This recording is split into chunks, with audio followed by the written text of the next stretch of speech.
What's up, great people, and welcome to another episode of the Fame Effect podcast. I'm so excited to have you here today. I'm excited to get back to the podcast, excited to get back to these topics. Before we start, though, I want you all to know that we lost a great soul, a great sister of mine on the last episode of the Fame Effect podcast. She was on the episode with the Greeks. She passed away. Her name is Brandy Mallory. She is my sister. She is my friend. And I want to take a moment of silence before we begin this episode in her honor, in her memory. God rest in peace with you, Brandy. We love you, Ducci. All right. So this week's topic is Gen Z and Jesus. I know y'all like, what is they better talk about? We better talk about being young and saved, being young and following Christ, having faith, and also being in college, being amongst your peers, being amongst temptations, being in ATL. Let's really get into this topic. I have two great young people, two great Gen Zers out in the world, out there at Clark Atlanta University. Shout out to Clark Atlanta University. I want to first let them introduce themselves. We have Minister Anthony Mitchell here today. Hello, everyone. My name is Anthony Mitchell, a senior at Clark Atlanta University, and I also hold the position as Mr. Clark Atlanta, the fifth and flyest Mr. Clark Atlanta. I'm glad to be here. All right, and our beautiful sister Shania Curtis. Hey everybody, I am Shania Curtis, a junior psychology major at the illustrious Clark Atlanta University, as well as the creator of the Young Woman Flourish podcast. Awesome. And like I said before, these are Gen Zers and they're also saved. So they love Jesus. They scream it out. They love Jesus. But in today's time, in 2023, this is post-pandemic.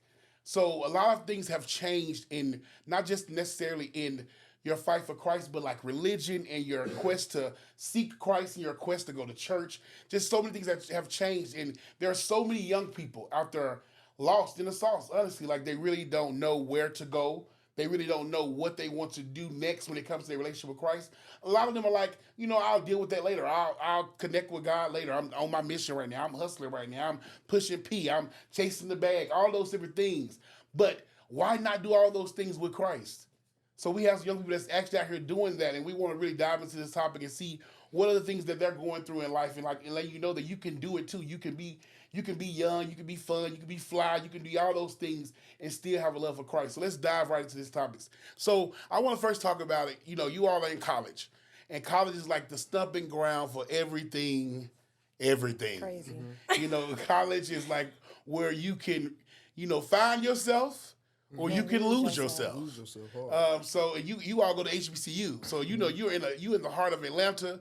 You're in the AUC where all the Black Mecca, Black Excellence, Black Temptation, all this going on. So I want to first ask you all, like, what was your first thought when you decided, okay, I'm going to go to HBCU and I'm going to take Christ with me? And if that's not your truth, be honest. Was that even a thought when you was deciding to go to college? Well, for me, when I was thinking about college and that process, it was during the pandemic. And so that's when I got the closest with God. So I had already knew, like, it wasn't an option. Like, God is everything for me, and, like, that's a piece of me. So I knew that, but it was just the thought process of, okay, so what does this look like? Like, what do my routines look like now? How is this going to flow when it comes to, like, the relationships that I do build? But even with picking my college, like, God was a part of that because I was so flustered with picking my college because I'm like, okay, I got accepted into my top choices. So where do I go? And God was like, you got to go to Clark because that's where the people that you need to be attached to are going to be, and the people that need to be attached to you will be. So, like, I knew regardless, God was going to be in the midst of that. So, like, it was intentional from the very beginning for me. Love that. I'll say yes. Like, I had my whole life planned up. I was going to go to school, be a preacher at school, leave school, go get my master's. But once I got on campus and, like, really engulfed in college life, I was like, do I really want to be this preacher on campus? I want to have fun, turn up like everybody else, But I knew it was a bigger calling on my life, and I just stuck with it. So, yeah. Yeah, I also going to college. I actually didn't accept my college until my junior year, end of my junior year in college, and I was running. I knew I was running. I was a professional at it. I told everybody I want to be a famous actor, and how that relates to God is, you spread love through acting and do the screen. I'm going to be on the big screen, and that's how I'm going to spread the love of God by just bringing joy to people's life through Everybody my cop out. character. I'm gonna just spread the love of Yeah, God. yeah. I'm just gonna spread. I said I don't think I'm called to preach. Knowingly, I knew that I was called. I just was like, no, I'm not. I'm not gonna be that guy. I hung out with young preachers growing up, and I just didn't like the fact that many of them lived double lives. Like I knew them at church, and I knew them outside of church. Yeah. So I was like, I don't want to be that person. I don't want to be living multiple lives. And call myself pleasing God. So I just rather just stay out of that realm. That was my thing. Yeah, but God was beating me up. So it was like, at the end of that junior year, he was like, all right, keep playing with me. Yeah.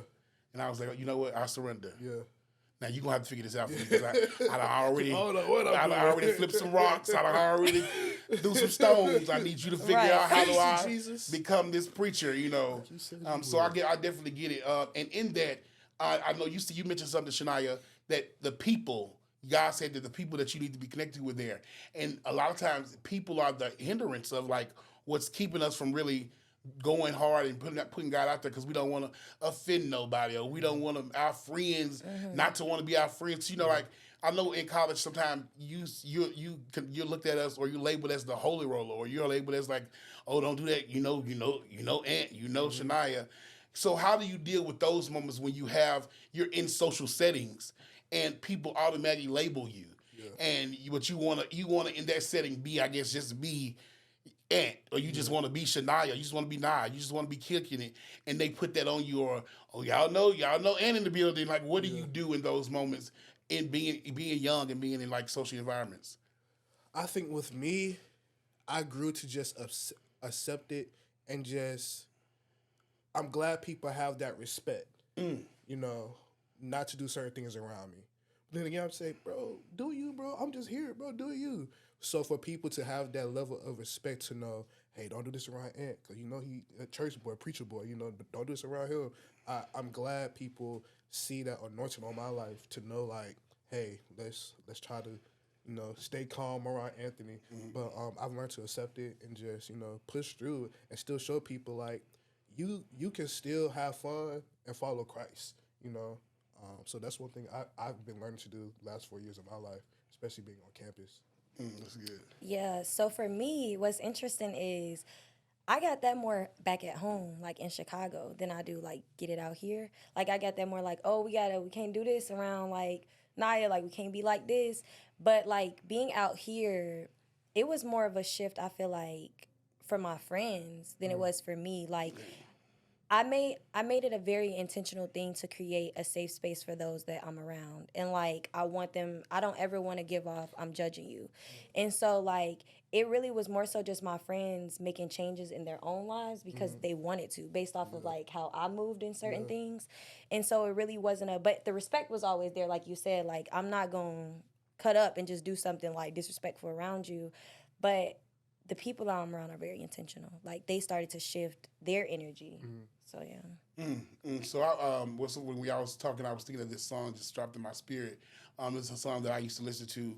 I still listen to, but it really was it really held me up sometimes, and just being when I'm afraid, when I don't know which way to go, when I know there are things in the world that I like and I enjoy. It's No Gray by our boy Jonathan McReynolds. Jonathan Reynolds. So and the line it says, Lord, I'm split in two. Part of me loves the world and the other loves you. Yeah. But what do? I'm trying to stay safe, but I want to be cool too. Yeah. Oh, you just opened up a vault in my mind. I live that. I'm like, so what do you do when you're in a moment of temptation? Where it's let's keep it a buck. This is the Fave Effect podcast. I'm a realist. We don't sugarcoat. Yeah. So what do you do when you're faced with those drinking opportunities, those moments you want to let your hair down, you want to have fun, you want to be in the college moment? What do you do in those moments? And even if give in is the answer, let's keep it a buck. What do you do even to recover? Because I think a lot of people want to know even in restoration, even repentance in Christ, what does that look like for young people? So what do you do in those moments? For me, lately, that's been the biggest battle for me lately, especially this year, because I was even having a conversation with one of my friends recently about going to parties. Like I was like, I don't even want to like do the whole party thing this year because the issue with just like every time like I would go to a party or something like that recently, it's always people coming up to me, but they're coming up to me on some like, oh, I need to talk to you about God. Like telling me like, oh, I seen you preaching, you were so good. And like, oh, I want to pray with you and I want to do this. Like they're having these conversations and I'll be like, God, and I got this red cup in my hand, Jesus. Like, and so like it just started to like really be more of a, I felt like it was an opening thing where like I felt like God was just really showing me and revealing to me like the space that you're in this season of your life is different than what the space may look like for the people that surround you. Like, you know, every environment that you was in before ain't gonna be the same. Like, even when I go to parties, even without doing anything, like I'm there and I'm just like, I don't really want to, like, ain't nothing to do. Like, I'm poor, I'm ready to go. So, like, God was like, not only is it changing with the people around you, the conversations that they have to you, but it's also changing internally. Like, my energy is just like, I'd rather do something else. Like, it's just, I ain't trying to be here. With me, I had to learn. Like, I grew up in a household where my parents were, when I came into the house, my parents was 50 something and 60 something. Grew up to be a teenager, they're 60 something, 70 something. So everything I knew was just church. Church, go to school, no parties, you know, church. That's all I knew coming up. Even in high school, like, I never went to a high school football game in my life. Wow. In my life. Due to, like, my troubles with my grades or whatnot. But it was still, like, in my house, so I was very sheltered. Then COVID happened, my freshman year. I'm still trying to, you know, navigate to know different people. Now I'm on campus by myself. Even though the house is, like, 10 minutes down the street, I don't go home. So I'm in this world where I'm trying to learn, do I do this or do I not do this? The best way for me to actually learn, I had to go in it and realize and see what was for me. You know, So you had to try trial and error. I had trials and error, you know, but especially by me being a young preacher, you know, I grew up watching older preachers where you see one face of them. They're preaching, they're doing this, doing that. But I seen a lot of preachers not talk about their younger days. Or if they do, they talk bad about it and not talk about how they learned from it. So I thought it was a sin for you to have fun some days. You know, I thought it was bad for you to go out on Saturday nights and show up Sunday morning in church. It's what I heard. Until I learned, you know. It's been days where I can go party with somebody Saturday night, get home at 3 a.m., and I'm up at 9 a.m. going to church. As long as you're in church. So I really had to learn, you know, on how to navigate through temptation and realize if I like something, I'll do it. If I don't like it, I'm definitely gonna stay away from it. So it's something I had to learn how to do while being in college. I definitely understand that. And when you said that, it made me think about friends and people who call themselves your friend. And what do you do when those friends flip on you? And those friends, like, they choose to isolate you or put you out of the group or just stray away from you because of your connection with Christ. Because have you ever had those moments where somebody, I guess, you just kind of felt like the distance coming along because they were doing what they wanted to do and then they felt like maybe you wouldn't approve or maybe you were judging or whatever the case may be. What do you do when you have people like they kind of like withdraw from you or kind of like don't invite you or because they think that maybe you're going to say no or maybe you're not going to be for it or you're going to judge them? Yeah, I had friends that, or like associates that prejudged themselves because they thought I would judge them. And so like put their prejudgment on me. What they say, your spirit ruffles their demons. Yeah, like they be like, they judge themselves before they get to me and we be talking. They're like, well, yeah, you could say it because I already know you're going to say it. And I'm like, well, what am I going to say? And then they say, and I'm like, no, that's how you feel. I was like, I don't feel that way. I don't come from a space of like judgment. Like I really truly believe like I can't judge you how your maker can. Like that's not my place nor my business because I've done things that I probably shouldn't do. Like, so I really be trying to come to people from a place of grace because I look at how we're supposed to look at Jesus as an example. Like a lot of the things that I see Jesus do is coming from a place of grace. So that's how I try to handle things. But I've had many like past friends and acquaintances that were just like their issue came from an internal place, like the judgment that they thought I should have over them, and it never really came from me. So it's like, oh well, I feel like you would feel this way because this is how you live, so you would feel this type of way because of how I'm living. It's great. With me, I think God has really blessed me to have the ability to pick the right people. You know, high school, I still have friends from high school that I talk to every day. You know, some people definitely drifted away naturally, but if we see each other, it's a hey, how, go back on one accord. But in college, I really had this mindset on those people that want to be with me, gonna be with me, and those who don't, just don't. So I think God had just blessed me to be around a group of people that accepted me for who I was. So in college, I'll say I don't have many friends. I have a good group of people that I can bounce around from there here to here. But my friends will be like sisters and brothers. I have of course my line brothers, my sister here. I have sisters all over campus. But friends, they come and go. But I've definitely like been blessed to be around a group of people that accepted me for who I was. So I don't really recognize my friends. I see them as sisters and brothers. But I definitely had some people that drifted away naturally. It wasn't because of my doing or their doing. It's just life just happened. So that's one thing I thank God for, by putting people around me to make me better, and not make me feel worse. So yeah. And that's a good thing. I'm glad y'all said that because I didn't have it that way. I wasn't that fortunate.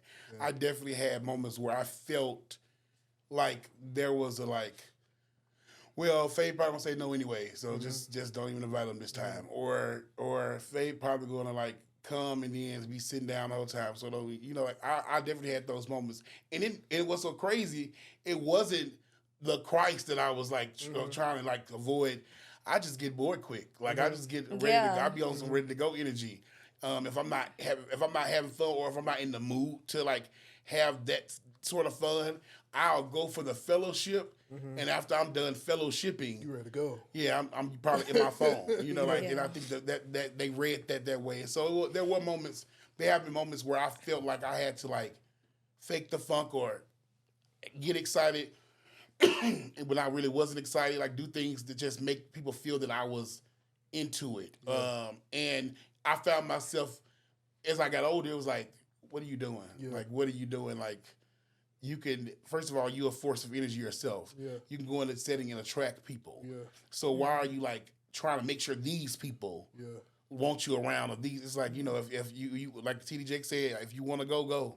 Yeah. If you're ready to leave, leave. So with that, do y'all think that like the energy that gets addressed when it comes to like a spiritual, like you being spiritual or your spiritual friend, like has shifted, is different from like your time to like our time now? Like it's more like acceptable if people aren't already in the church. Like for example, if we are in a friend group or something like that and somebody who never grew up in church, are they more acceptable with being around somebody who's always been in church now than they would be back in the day?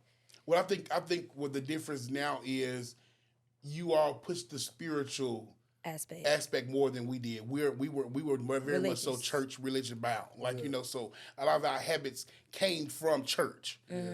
So a lot of our judgment came from church. Yeah. So people were quicker to judge or quicker to feel judged. I think now a lot of Gen Zers are big on like, oh, I'm spiritual, or I love God, but I don't really go to church. I just and celebrate I think we Him. gotta be careful with that. Oh, you definitely gotta be careful with that. But I think that's why you all have less moments with having moments where people feel disconnected because there's a blurred line. Let's keep it a buck. I feel like there's a blurred line now. Like the song says no gray. There's definitely gray. There's definitely gray now. And I think Gen Zers, and not just Gen Zers, millennials as well, are like living in that gray, like partying within that gray. Like, I love the Lord too, but I also do this too, and I also do this too, and I also do this too. And it's like the list becomes like your whole life is in the gray, and there is no definite following of Christ. It's like you're on the fence, like I'm just gonna do this, tip in and tip out every now and then. As long as he know I know him, I'm gonna pray once a week, or when I get, or when my life get hard, I'm gonna pray. Using God like insurance. Yeah. Oh, come on, what you say? Using God like insurance. Yeah, Listen. yeah. It's like when you need him, that's when you reach out to him and you call on him. But that's not how God works. Yeah, and I recently just had a moment with God where I was praying, and it was before I had spoke at the church when I had preached a sermon recently. I had prayed before I started to study my message, and I just got transparent and real with God, and I was like, I'm playing. Like I was like, you ain't called me out yet, because normally you would have, but I've been playing with you. Like, to anybody else, it looks like, well, it is like, oh, well, you doing it. Like, you committed to God. You pray every day. You read your Bible. You do personal Bible study. You host Bible study. You go to church on Sundays. Like, so you have the relationship. But I knew, and God knew, that, like, I wasn't giving God 100, though. Yeah. That was 50. Yeah. Like, it was like, I was like, God, I'm being intentional with making sure I give all this time to the other extracurricular things and everything else. And I had to, like, clean my plate. Because I was like, I know something I learned from my great-grandmother was, like, God will wipe away everything that you placed before him. Like, she even had to tell us with her, she's like, do not confuse your love for me to turn into idolization of me. Because everyone was talking about, like, you know, I would never want you to leave this earth. I don't know what I would do if you left this earth. And she's like, because God will take a person from you. He will take a thing from you, a habit. He will literally leave you in a room where it's just you and him. And you, like, got everything. I lost everything. I lost my family. I lost my friends. And my grandma was like, you can never prioritize all these things above God. You could say, I go to church every Sunday. But, like, do I have, like, intentional time with God? Is my heart, because God know your heart just as well as you know your actions. So, like, we be thinking you could trick God with my actions because, like, oh, well, I'm doing it. But, like, being intentional with my heart, like, God, my heart is saying I'm giving you 50, but my action's saying I'm giving you 100.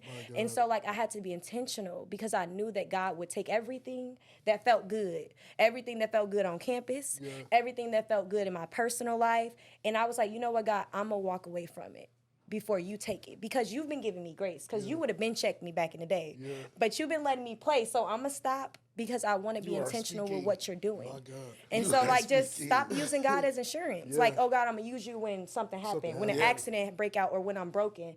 God, I want to meet you before that happened. And you get frustrated with God because he's not giving you this or that, the big things. If he can't trust you with the little things, he's not giving you the big things. Literally. If you can't manage your relationship with him in your small world that you have, why would he give you a mansion? Why would he make you this world-renowned person? Why would he do that when and if he's already just the corner of your life now, he's gonna struggle down to a pebble once he gives you the big things. So he's going to withhold it. You can have all the talents, you can have all the gifts, you can have all the. I know people who are amazing. It frustrates me with where they not, why they not this, why they not this. But I know also a God that does not play, and I know even with this podcast, what I'm doing with this podcast, I know if I don't give God 1,000. He's not gonna even give me 75. So I can't get caught up in the numbers. I can't get caught up in, like, I gotta get caught up in, like, do I feel like God is pleased? Do I feel like I'm doing this with a purpose still? And I feel like this is why I take sometimes long to, like, think of, like, where to go with it, what's next. Because I also want to be aligned, even if it's not a topic about Christ. I still want to be aligned with my purpose. And the purpose of the podcast is this. And no matter what the topic is, the purpose should be shining through every time.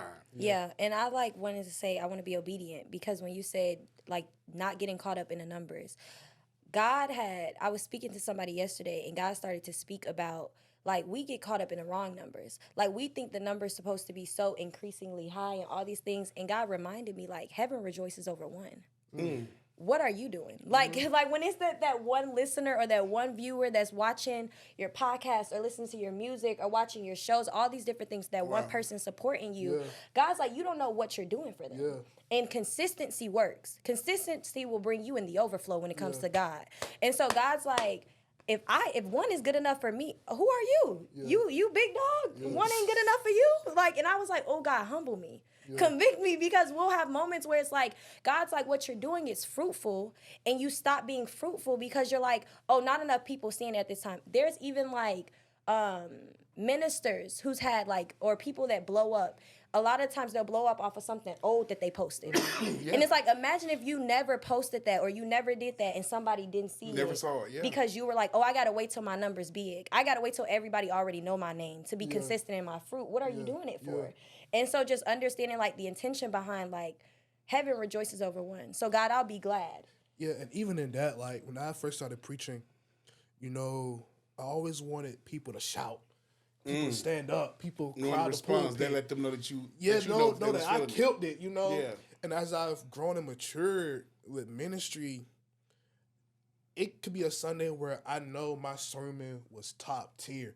God gave me everything. I'm going to preach that church down, and nobody said nothing. Perfect. Until I'm done with my sermon, and someone tells me, your message really touched me.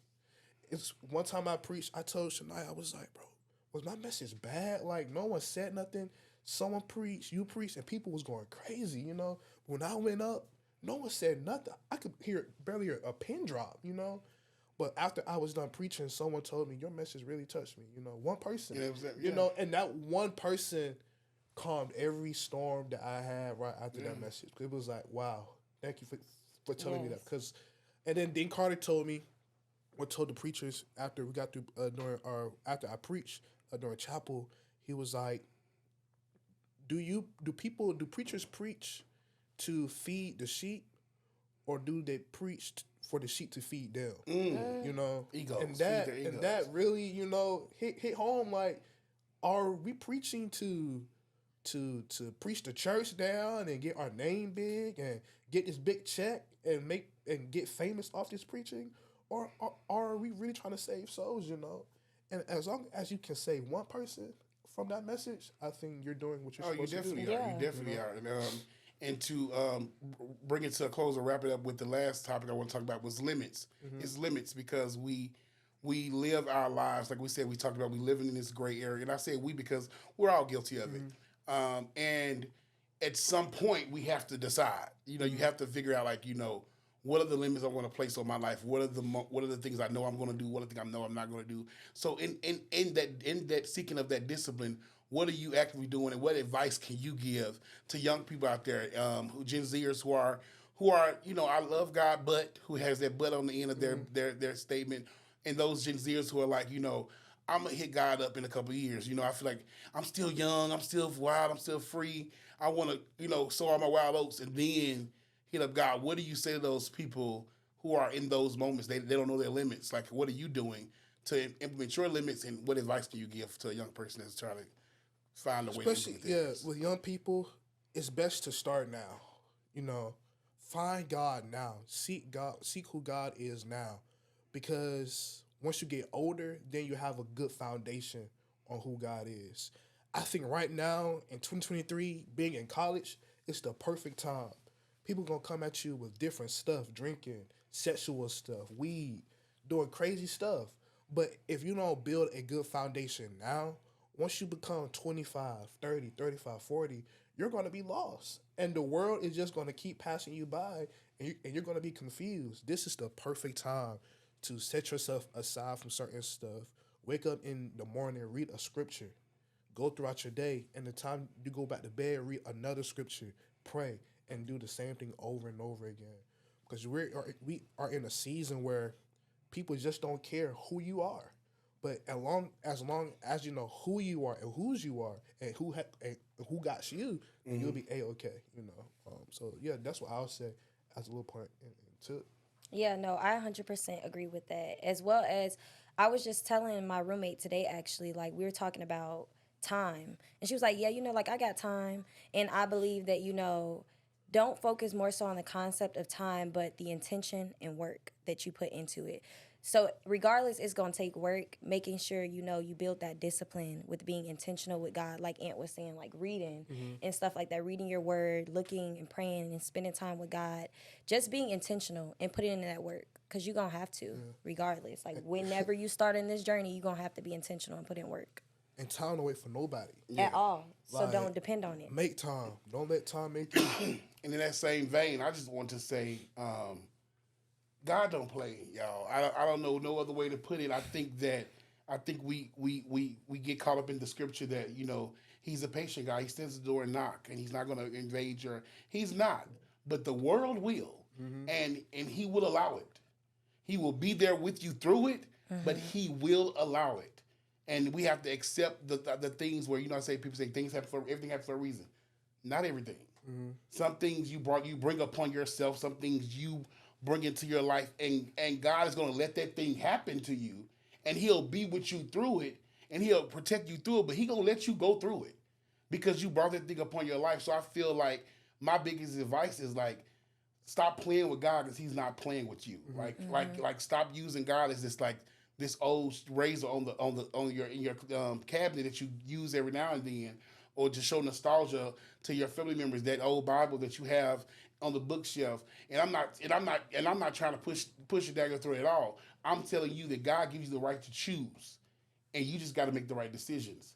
And when you don't, you have to suffer the consequences as well. I think we have to be big boys and big girls and realize that we're not playing with no small God.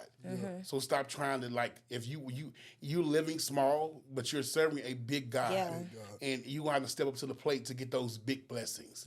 And I really truly believe that. I know there are so many people in the world that it seems like they get it overnight, or they got it, but we don't know their story, and it's not your business to try to figure out how they got it or who blessed them first. You got to get yours. You got to make sure, you know, you are in the place that God can bless you with the biggest blessing He has. Because I don't know about y'all, I want the biggest thing. abundance. I want the Overflow. biggest Living thing He it. got for me. Everything. Whatever Yes. you got, I want it. Set me in want it. overflow. I want that street. So I appreciate y'all for taking time out of y'all day. I know Of y'all got course. finals coming up. Shout out to Yes. Clark University once again. AUC finals week is next week. God bless y'all. God keep y'all. If you didn't study and you don't know now, you're probably not gonna know. So that's unfortunate. So bless you too if you have to take Bless class your over. heart. But love y'all. Look, God keep you. Remember. The best leader works to make even better leaders. Until next time. God bless you.